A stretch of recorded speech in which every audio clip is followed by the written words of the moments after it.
lungs, anatomy, physiology, Center of Animal Anatomy and Physiology, Center of Biomolecular and Genetics. So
Assalamualaikum.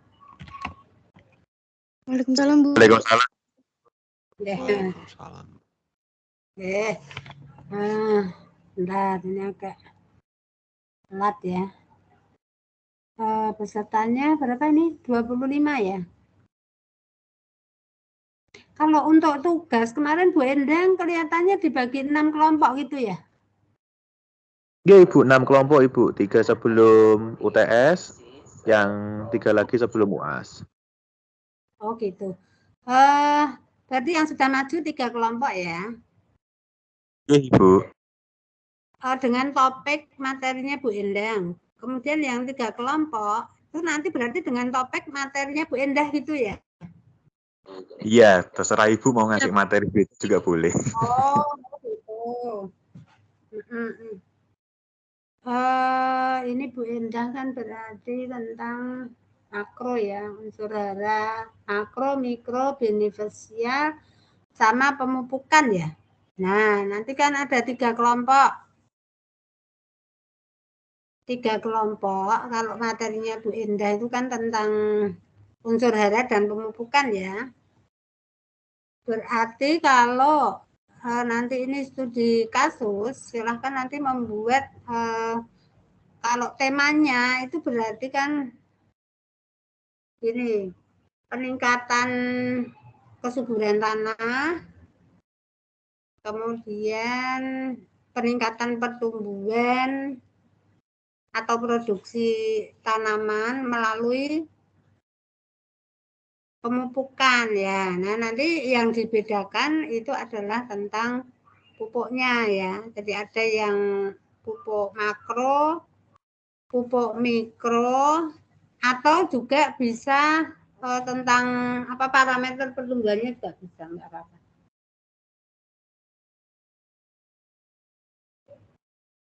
Tanamannya juga bisa. Nanti saya tuliskan di kulon ya. Tapi intinya itu. Jadi silakan nanti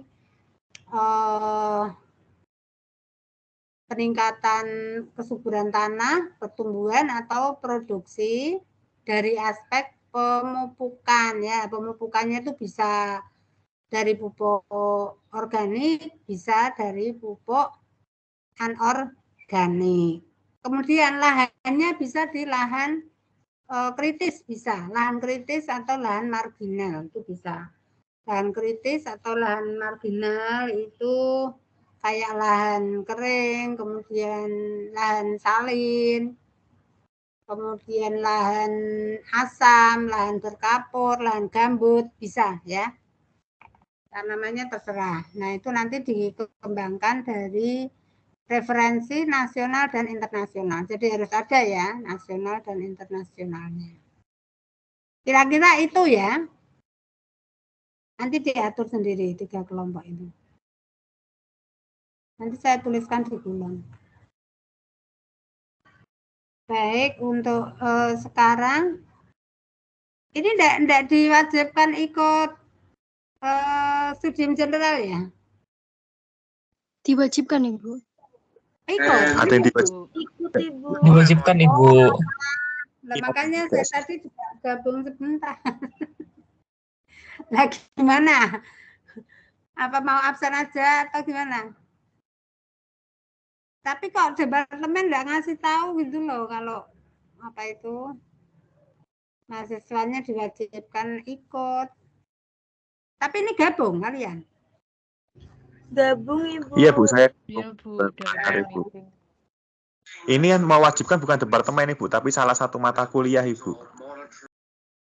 Salah satu mata kuliah. Iya Ibu, kalau di kami mungkin ada yang lain, mungkin kalau di kami di biologi laut harus gabung. Oh, yang menempuh mata kuliah biologi laut. Iya Ibu. Meskipun bukan jamnya ya.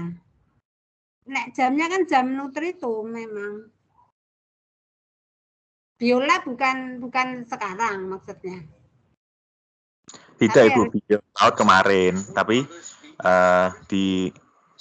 diwajibkan untuk nganu hari ini, untuk join hari ini. Oh, ya wes ini benda sebentar aja mungkin ya. Akan saya sampaikan. Enggak apa-apa ya.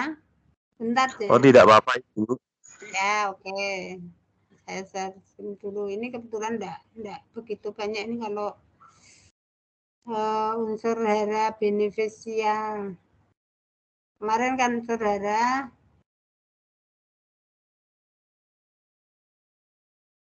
ya. Jadi ini unsur hara beneficial. Sudah kelihatan? Sudah Ibu. Lihat, Nah, baik. Jadi pada minggu yang lalu kita sudah bicarakan tentang unsur hara makro dan unsur hara mikro ya. Jadi makro itu dibutuhkan dalam jumlah yang banyak ya, kira-kira ya 1 gram ya per kilogram. Tapi kalau ada satu lagi unsur hara mikro itu kira-kira 10 miligram 100 miligram ya per kilogramnya, itu maksimal itu. Nah, unsur hara makro dan unsur hara mikro itu kita kelompokkan dalam unsur hara esensial ya. Jadi unsur hara esensial itu masih ingat enggak kriterianya?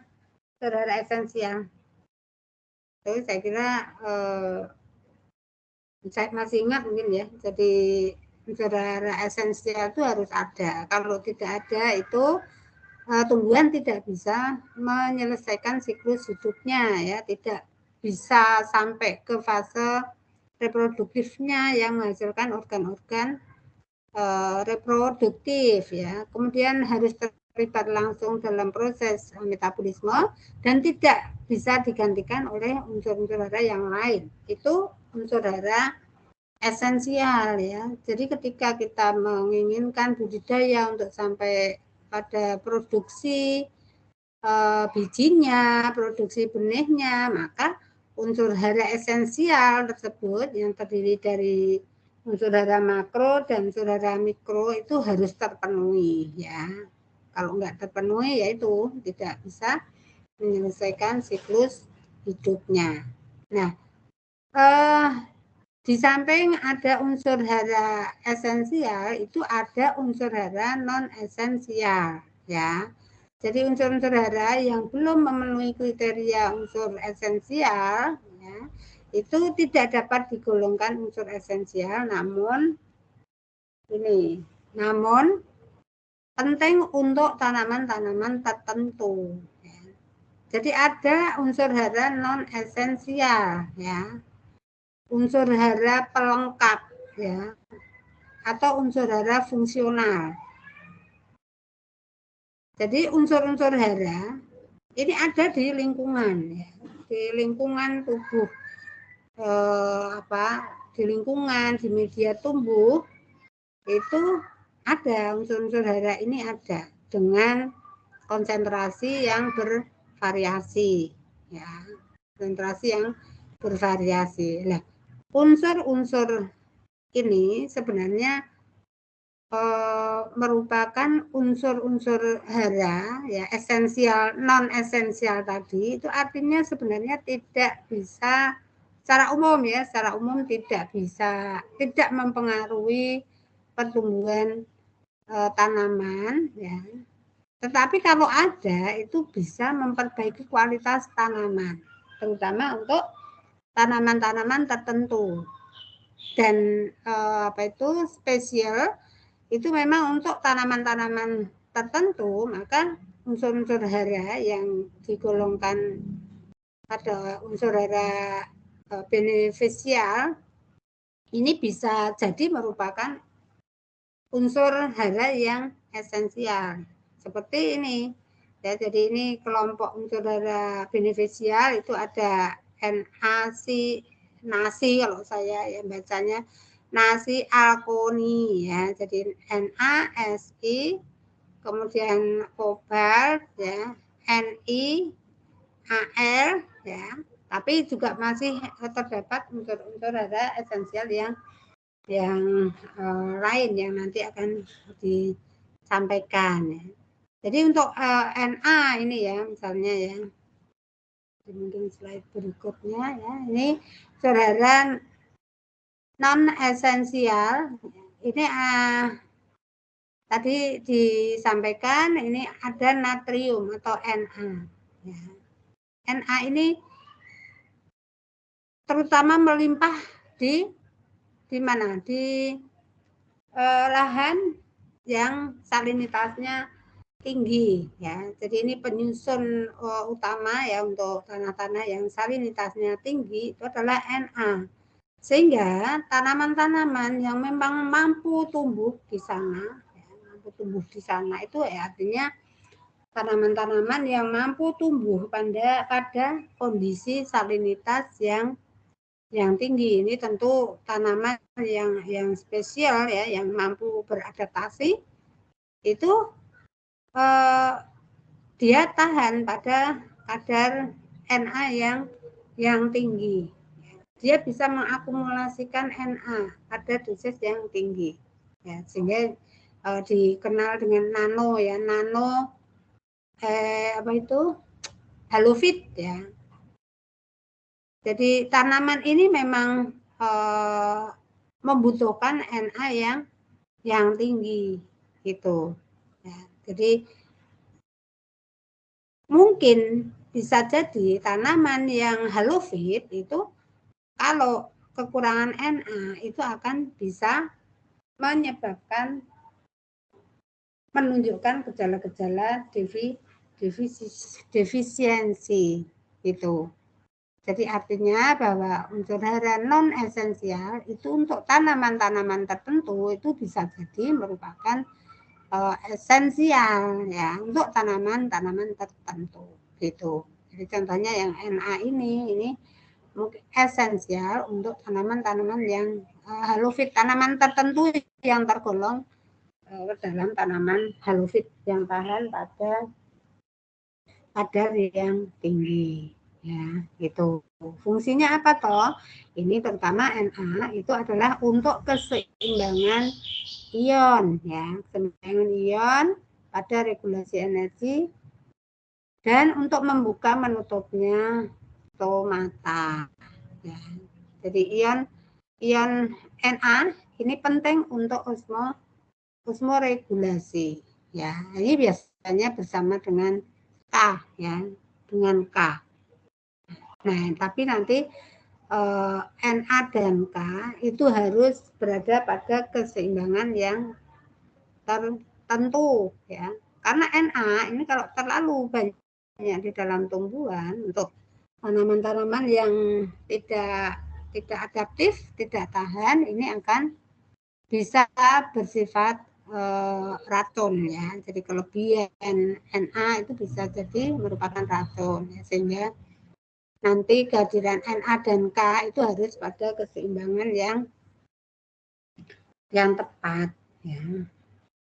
Kemudian juga penting ini keseimbangan ion di dalam penutup stoma ya, sehingga berkontribusi dalam membuka menutupnya stoma.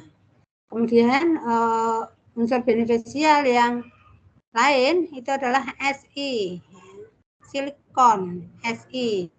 Ya. Nah ini biasanya untuk tanaman-tanaman tertentu ini silikon ini penting sebagai penyusun komponen dari dinding sel. Ya.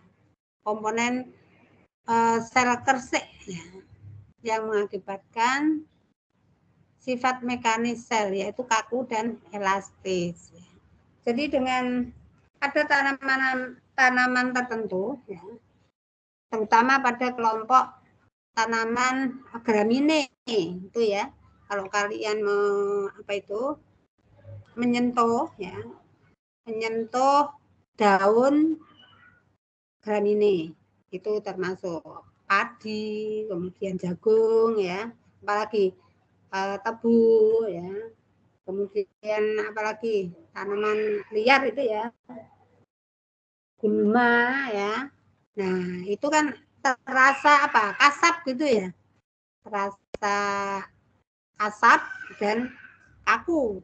Nah itu menunjukkan bahwa komponen kimia dinding selnya itu mengandung silikon ini.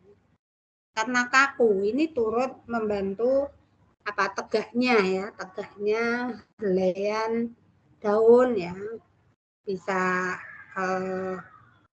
berdiri tegar ya, tidak mudah patah. Nah tentu ini sangat penting ya ketika tanam daun itu pada posisi yang tegar ini tentu akan sangat mempengaruhi ketahanan tanaman ya terhadap serangan penyakit mungkin. Kemudian yang lebih penting lagi itu dalam ini penangkapan cahaya matahari ya, penangkapan cahaya matahari, kemudian tidak banyak memberikan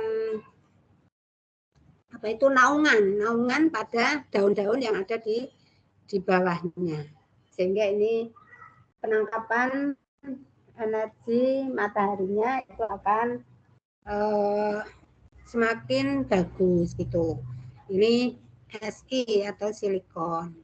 Kemudian Ni ya, nikel ya, pada tanaman keras atau tumbuhan tingkat tinggi itu berpengaruh pada aktivitas enzim urease ya, aktivitas enzim urease ya. Jadi bisa jadi ini merupakan kofaktor enzim urease, enzim yang berperan dalam metabolisme nitrogen ya, terutama pada perombakan urea ya, urea. Jadi urea itu entah itu urea yang diberikan lewat pemupukan tanaman, entah itu urea yang disintesis di dalam tanaman, maka kalau apa itu dalam terlibat proses metabolisme, tentu urea ini harus diurai ya, dipecah terlebih dahulu menjadi urea itu kan rumusnya apa ya, urea itu CHNH4 Pak ya. Nah, itu harus dipecah terlebih dahulu sehingga akan dilepaskan amonium yang selanjutnya amonium itu akan terlibat dalam sintesis asam-asam amino ya. CONH4 2 kali kalau tidak salah, apa itu urea. Nah, ini metabolisme urea itu sangat dipengaruhi oleh enzim ini, urease yang melibatkan Ni ini ya. Kemudian ini ada kobalt ya, kobalt. Nah, ini juga jadi peran unsur hara yang non esensial, yang benefisial ini perannya itu hampir mirip dengan peran unsur hara mikro ya. Jadi biasanya ini berperan dalam kecuali Si tadi ya. Kalau Si itu penting sebagai komponen penyusun dinding sel ya.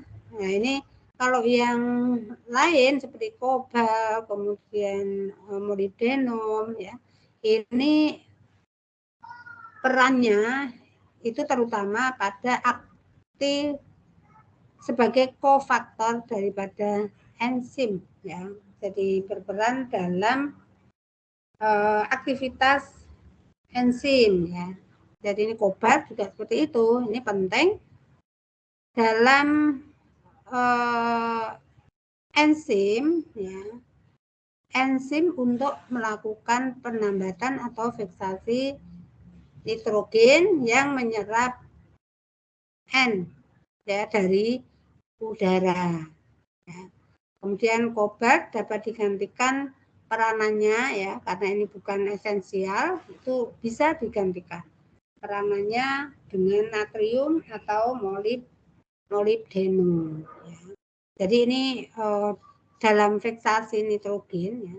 Ini kan dilakukan oleh siapa fiksasi nitrogen itu? Yang bisa melakukan fiksasi nitrogen, tumbuhan bisakah? Bakteri, Ibu. Iya, bakteri ya. Nah, bakteri itu bisa memfiksasi nitrogen itu melalui enzim ya. Lalu enzim namanya enzim nitrogenase. Ya, enzim nitrogenase. Kemudian juga nanti pada metabolismenya itu ada enzim nitrat reduktase, ada enzim nitrit reduktase ya, dan masih banyak enzim-enzim yang lain ya. Nah, ini fiksasi nitrogen itu membutuhkan peran kobalt ini ya untuk aktivitas enzimnya. Itu kobalt, kemudian molibdenum itu sama ya, jadi sebagai kofaktor.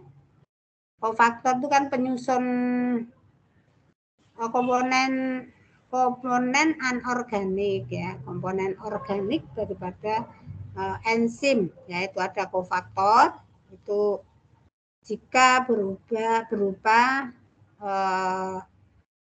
ion-ion anorganik. Kalau yang organik itu adalah koenzim itu ya, seperti vitamin segala itu merupakan koenzim. Kalau anorganik itu termasuk kofaktor ya.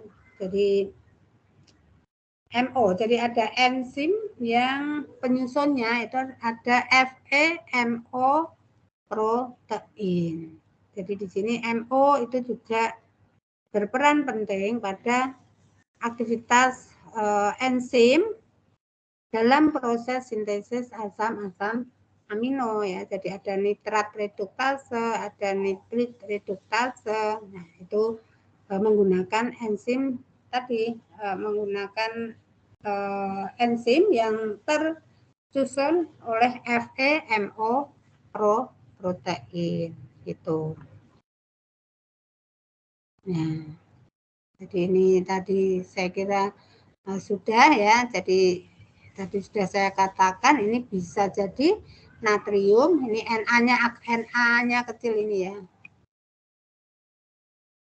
NaE.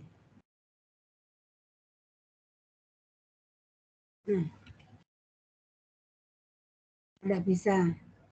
Nah, ini Na-nya kecil ya, nanti bisa merupakan esensial yang mendukung metabolisme karbohidrat dalam beberapa jenis tanaman seperti tadi yang saya sampaikan ya, tanaman-tanaman yang halofit. Halofit kan ada EU halofit, ada meso halofit ya. Itu bisa merupakan esensial ya. Jadi kalau tidak ada itu akan mempengaruhi pertumbuhan ya untuk tanaman-tanaman tertentu. Nah, ini kemudian juga dapat menggantikan K dalam menjaga keseimbangan ion ya. Ini tadi sudah di awal tadi sudah ya. Jadi natrium ini merupakan ion-ion garam-garam yang berperan penting dalam pengaturan atau osmoregulasi ya, untuk menjaga keberlangsungan proses-proses fisiologi di dalam sel ya. Kemudian ini juga Na itu sangat terkait pada regenerasi PEP ya, fosfoenol pirufat dalam lintasan karbon C4 dan CAM. Jadi ini kan PEP ini merupakan, masih ingat PEP itu hubungannya dengan C4 dan CAM? PEP itu apa? Senyawa fosfoenol pirufat merupakan senyawa yang memfiksasi ya, yang memfiksasi mengikat karbon dioksida ya.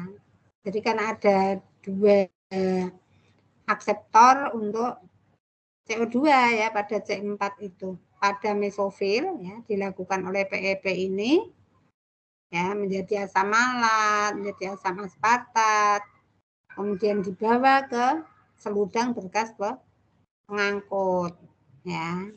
Kemudian mendonorkan CO2-nya, kemudian ditangkap oleh RUBP dalam siklus Calvin yang terjadi pada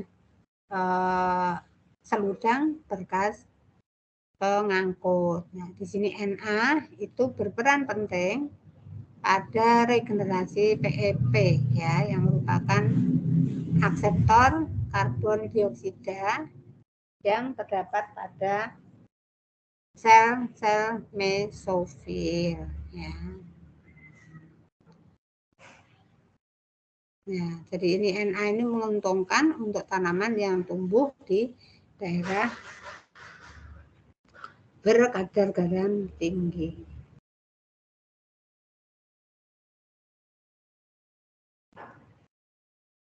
Ini saya kira nggak perlu ya, ini sifat kimianya itu biasanya berwarna putih ya kalau Na, garam itu, sehingga ini ya kayak garam-garam di laut itu ya, itu kandungan Na-nya tinggi.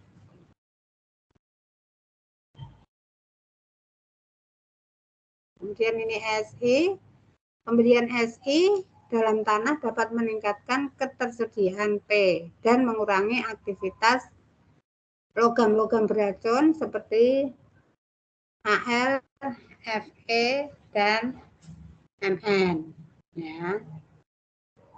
Nih, jadi di sini artinya ini Si kalau di dalam tanah maka ini akan berinteraksi dengan ion-ion yang lain, ya, berinteraksi dengan ion-ion yang lain, antara lain dengan fosfat, Al, Fe, Mn di dalam tanah. Jadi pemberian Si ini bisa menguntungkan ya, dari aspek ketersediaan P-nya meningkat. Jadi P itu kalau di dalam tanah itu biasanya kan sulit terlarut ya. Sehingga kalau kita melakukan analisis P itu memang di dalam tanah bisa jadi P-nya itu tinggi. Tetapi biasanya dalam keadaan yang terikat, tidak dalam keadaan terlarut, sehingga tidak bisa diserap oleh tanaman. Tapi dengan pemberian Si itu ternyata Si ini akan bisa bereaksi ya, dengan senyawa fosfat ya, fosfat yang bersenyawa dengan senyawa yang lain, ini akan bisa melepaskan fosfat ya. Itu keuntungan. Kemudian juga ini baiknya juga mengurangi aktivitas logam-logam yang beracun ya. Ini bisa diikat dengan kehadiran Si ini ya, sehingga bisa menurunkan efek toksik dari ion-ion ini. Jadi Al, Fe, Mn itu kan kalau banyak ya, ini biasanya terlarut tinggi itu kan pada tanah-tanah asam ya. Nah itu dengan pemberian silika itu ternyata bisa menurunkan efek toksik dari logam-logam ini. Kemudian Si juga dapat meningkatkan ketahanan tanaman terhadap serangan hama dan penyakit ya. Tadi ini daunnya itu menjadi tegar ya. Jadi sekarang sudah ada produk yang namanya nanosilika ya. Nanosilika. Jadi silika ini kan bisa dihasilkan itu dari pelapukan batuan ya, mineral, itu silikanya tinggi ya. Tapi juga bisa berasal dari bahan tanaman juga ya, tanaman-tanaman tertentu seperti gramine ini juga mempunyai kandungan silika yang tinggi ya. Dan silika yang sudah ukurannya kecil ini bisa dibikin ukuran yang lebih kecil lagi. Jadi ukuran nano itu sangat kecil lagi, dengan harapan bahwa silika ya ukuran nano ini akan efektif dalam penyerapan, dalam bereaksi dengan senyawa-senyawa kimia yang lain. Jadi ada produk pupuk namanya nanosilika. Ya.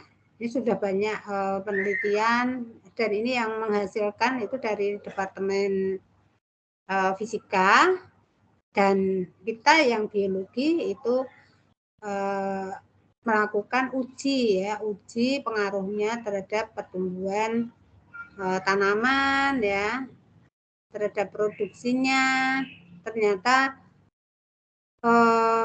bisa berpengaruh positif terhadap pertumbuhan dan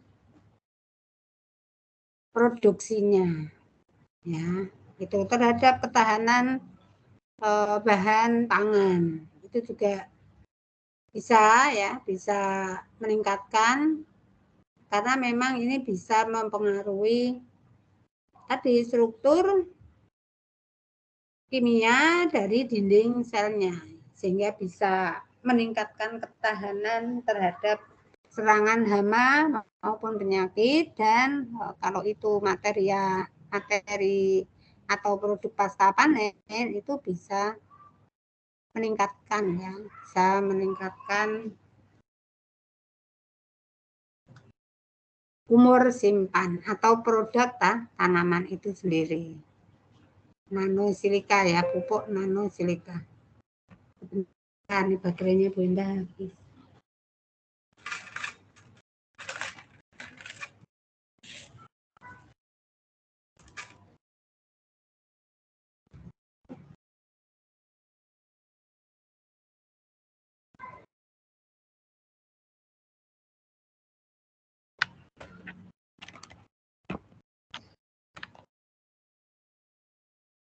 Ya, jadi ini SI ini sebenarnya melimpah di alam, dan kemarin untuk nanosilika itu diaplikasikan tidak hanya ke tanaman gramine, tapi ternyata juga berpengaruh positif terhadap tanaman-tanaman yang lain. Ini kalau ini sifatnya ini bersifat amorf ya, membentuk kompleks dengan polifenol dan sehingga berfungsi sebagai alternatif untuk pembentukan lignin ya pada penguatan dinding sel. Jadi ini Si ini kalau di dalam tanaman itu bisa bersenyawa ya, bergabung dengan polifenol ya, dan ini merupakan lignin ya. Jadi lignin itu merupakan polifenol yang tentu ini sangat berperan penting pada penguatan dinding sel yang akhirnya bisa menguatkan seluruh tubuh tanamannya gitu. Beberapa gramine terutama padi, bambu, tebu mengandung Si dalam jumlah besar pada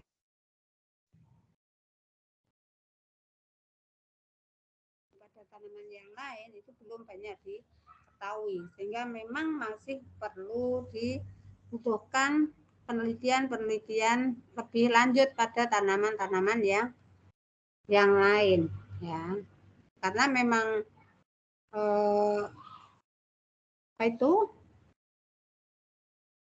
komponen penyusun tubuh tanaman itu kan sel-sel ya, jadi komponen dasarnya itu kan sel-sel yang mempunyai dinding sel ya, jadi bisa jadi ini pengaruhnya memang juga positif ya, dan beberapa yang sudah diuji itu ternyata dengan Si ya, dengan nanosil itu terbukti bisa meningkatkan pertumbuhan tanaman.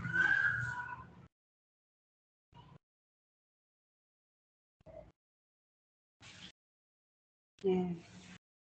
Si ya dapat menyebabkan defisiensi ya pada tanaman, pada tanah-tanah tropika yang telah melapuk, dan ada beberapa tanah organik.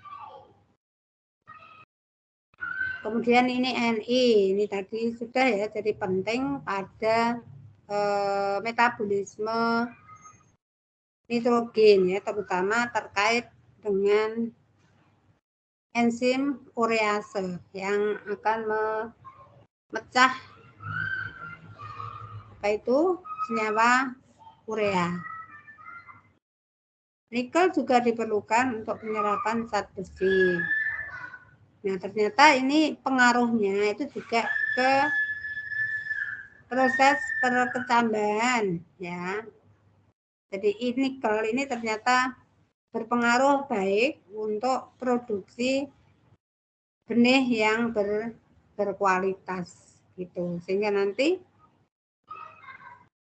bibit yang dihasilkan itu kualitasnya juga bagus. Kemudian kobalt ya, tadi penting untuk fiksasi N2 simbiosis ya dalam legum dan untuk sintesis vitamin B12. Ini kalau pada hewan itu pengaruhnya ke sintesis vitamin B12. Jadi CO itu bisa diperoleh dari kerak bumi, jadi lapisan kerak bumi. Kemudian dari granit itu berupa ferromagnesium, ya, tapi ini CO-nya itu kandungannya kira-kira kalau dari granit ya itu 1 sampai 10 ppm. Ya. Kemudian sandstone itu lebih rendah lagi 5 ppm kurang. Kemudian batu sedimen itu 20 sampai 40 ppm. Nah, CO dalam tanah sendiri itu bervariasi ya. Variasinya cukup luas ya dari 1 sampai 70 ppm. Kalau rata-ratanya itu 8 ppm ini. Tuh.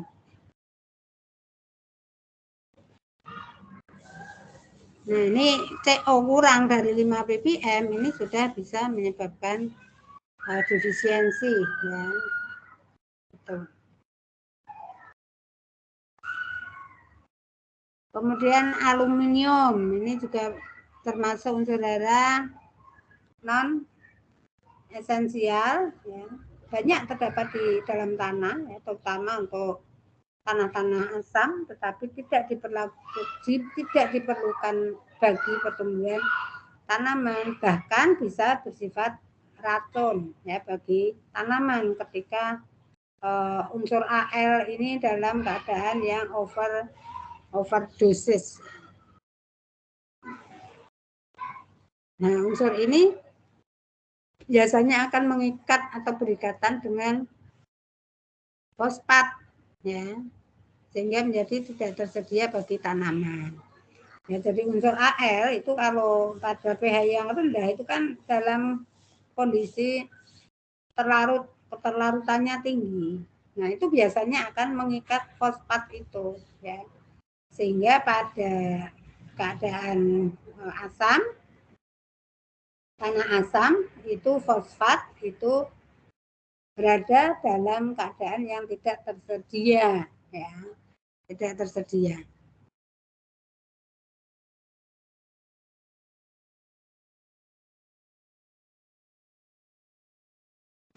Nah, ini ditemukan juga unsur-unsur hara yang lain ya. Yang bukan hara tetapi mempengaruhi metabolisme tanaman. Antara lain ini ada vanadium ya. Ini fungsinya belum diketahui. Tapi ternyata ini vanadium itu diperlukan oleh rhizobium dan ganggang hijau. Kemudian ada selenium ya. Selenium itu juga ada di dalam tanah dan kemungkinan itu bisa juga diserap oleh tanaman ya. Nah, ketika bahan tanaman itu mengandung selenium, maka ini akan bagus untuk makanan ternak ya. Kemudian strontium itu juga penting dalam meningkatkan metabolisme sebagian tanaman. Sebentar, itu cucu saya itu mana? malah sekolah juga mendekati eyangnya. Bentar.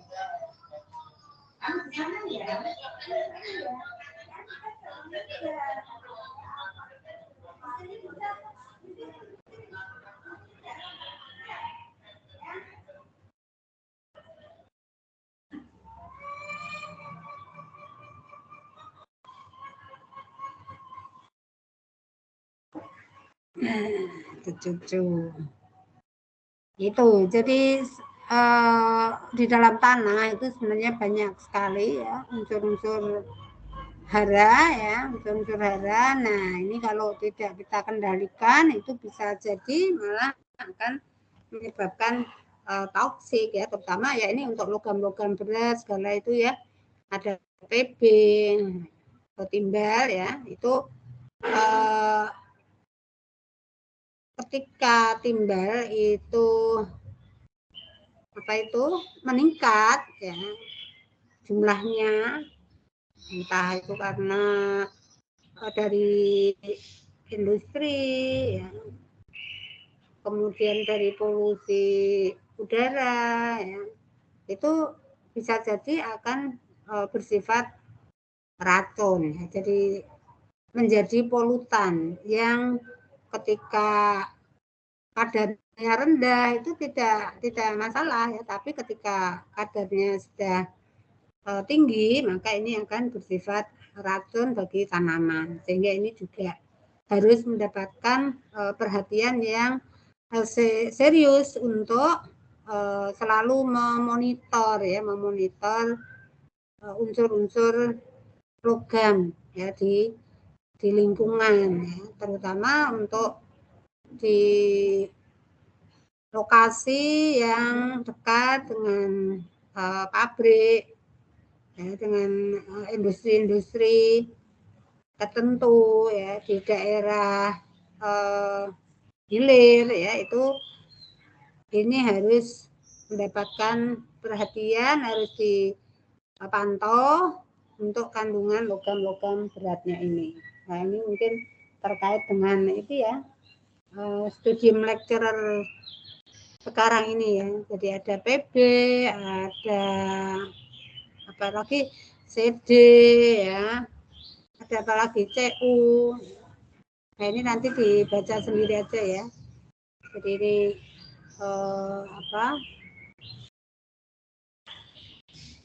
rumputan pada masa pertumbuhan aktif menunjukkan kandungan PB 0,3 sampai 1,5 mg per kilogram ya. Dan tanaman itu memang mempunyai kemampuan ya, punya kemampuan kalau tanaman itu terekspos oleh lingkungan tanah, lingkungan perairan yang itu terpolusi oleh logam berat, maka tentu ada tanaman yang mampu bertahan hidup dan tidak mampu bertahan hidup ya. Jadi artinya yang mampu bertahan hidup dia sangat toleran. Kenapa bisa toleran? Ya karena tanaman itu mampu beradaptasi dengan menciptakan suatu mekanisme yang bisa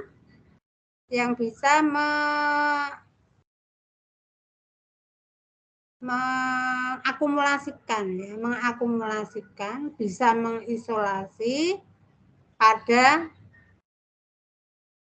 organel-organel tertentu. Contohnya diisolasi pada vakuola ya. Jadi vakuola itu kan mempunyai membran, namanya membran tonoplas ya. Nah, membran tonoplas itu bisa mengatur ya, bisa mengisolasi logam-logam berat itu pada tanaman-tanaman tertentu. Sehingga dikatakan tanaman-tanaman yang memang mempunyai kemampuan absorpsi, kemudian bisa mengakumulasikan pada organ-organ tertentu, pada organel-organel tertentu, maka ini dikatakan tanaman itu sebagai tanaman akumulator. Nah, ini masuknya itu adalah fitoremediasi, bisa digolongkan tanaman fitoremediasi. Ya, jadi tanaman yang mampu memulihkan, ya, yang mampu memperbaiki kualitas lingkungan. Jadi melalui kemampuan absorpsi, kemampuan mengakumulasi, atau kemampuan mendegradasi, atau kemampuan memvolatilisasi, menguapkan, ya. Itu merupakan mekanisme-mekanisme yang dilakukan oleh tumbuhan sehingga tumbuhan itu bisa berperan sebagai agen fitoremediasi. Ya. Jadi ini pemulihan kualitas lingkungan yang sangat sustain, yang ramah lingkungan. Jadi menggunakan tanaman sebagai agen perbaikan kualitas lingkungan. Jadi memang tumbuhan punya kemampuan absorpsi itu. Ya. Semua tumbuhan, hampir semua tumbuhan mempunyai kemampuan absorpsi itu. Hanya ada tanaman yang punya kemampuan akumulasi tinggi, itu nanti bisa termasuk ke dalam tanaman akumulator. Itu bisa mengakumulasi bahkan 1000 kali lipat dari tanaman yang non akumulator. Dia bisa mengakumulasi, bisa mengisolasi sehingga tidak mempengaruhi proses fisiologis normalnya. Ya.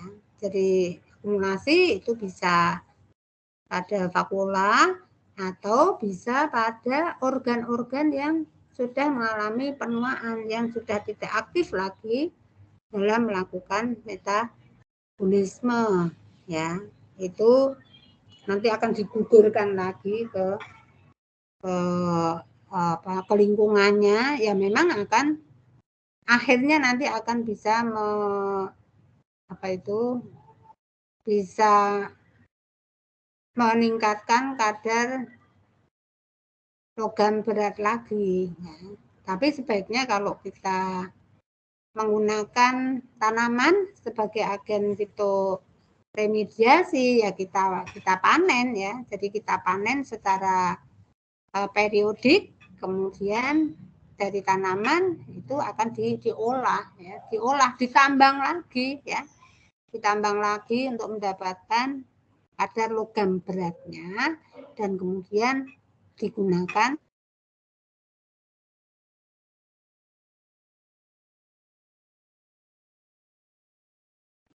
macam material itu, ya. Ya, jadi ini hubungannya dengan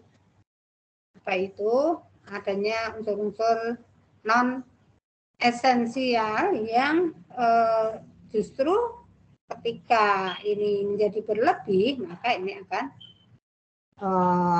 menjadi polutan yang akan meracuni hewan-hewan atau tumbuhan-tumbuhan yang lain gitu. Dan setiap tanaman itu nanti mempunyai spesifikasi akumulasi yang berbeda-beda, ya. Jadi tanaman tertentu hanya akan bisa mengakumulasi untuk logam-logam berat yang tertentu saja. Dan ini masih merupakan lahan yang luas untuk dijadikan sebagai bahan penelitian gitu. Silakan kalian nanti kalau tertarik, ya bisa saja ini penelitian tentang kemampuan tanaman untuk bisa mengurangi toksisitas atau polusi di lingkungannya gitu. Ya. Jadi ada PB, ada CD, ya. Tuh. Jadi nanti belajar sendiri aja.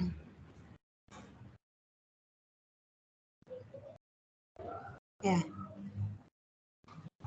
Mungkin itu yang bisa saya sampaikan.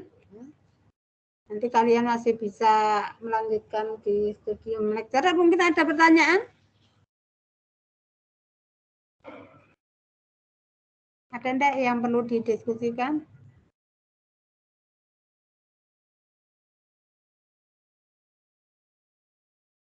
Belum ada? Mungkin belum. Ibu dari saya. Ya sudah, berarti nanti untuk kuliah berikutnya untuk minggu depan kan libur ya. Nanti kita cari penggantinya ya. Ini hari apa tadi? Ini Hari Kamis, Ibu. Hari Kamis. Hari Kamis itu masih cuti ya. Masih cuti berarti nanti kita cari pengganti setelah cuti aja ya. Nanti disiapkan untuk presentasinya itu mungkin nanti 2 tatap muka terakhir. Ya. Jadi ini kan kuliah ketiga ya. Untuk Bu Indah kuliah ketiga, kemudian nanti masih ada pupuk pemupukan itu 2 kali mungkin. Disiapkan aja mungkin 3 atau 2 pertemuan terakhir. Itu nggih? Ya, Ibu. Baik, kalau gitu mungkin bisa saya akhiri biar kalian bisa fokus untuk ikut. Itu juga penting itu ya, biomonitoring ya. Biomonitoring. Saya ikut tapi tak silence gitu. Gitu nggih? Saya bisa absen dulu ya. Ibu, Lupa. Oke.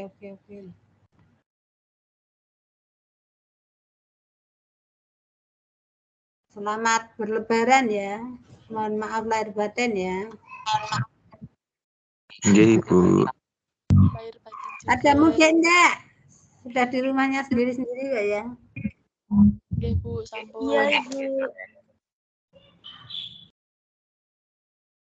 Biasanya udah mau lebaran udah pada enggak fokus ya. Masih ya? Masih fokus ya. Nah, ini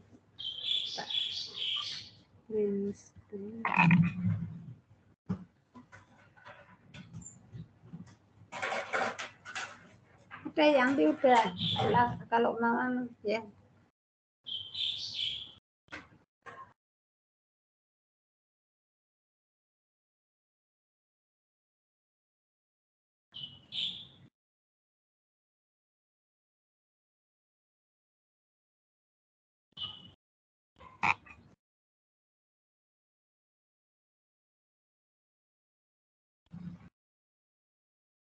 Silahkan absen dulu. Itu sudah saya share.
At the time when we collect the samples. So that is why it is then developed the using of the organisms that able to be applied in the monitoring activities. So what is the biomonitoring? Okay, so the biomonitoring is the systematic measurements of compounds or detections of a cell or even cell molecules alterations in the living organisms with the purpose to identifying, assessing potential hazardous exposure. So you already have the examples how the biomonitoring nutrient, heavy metals in Australia, and see that in biomonitoring it is consists of recording species diversity and abundance across different locations and times using a range of ecological census technique and taxonomic identifications.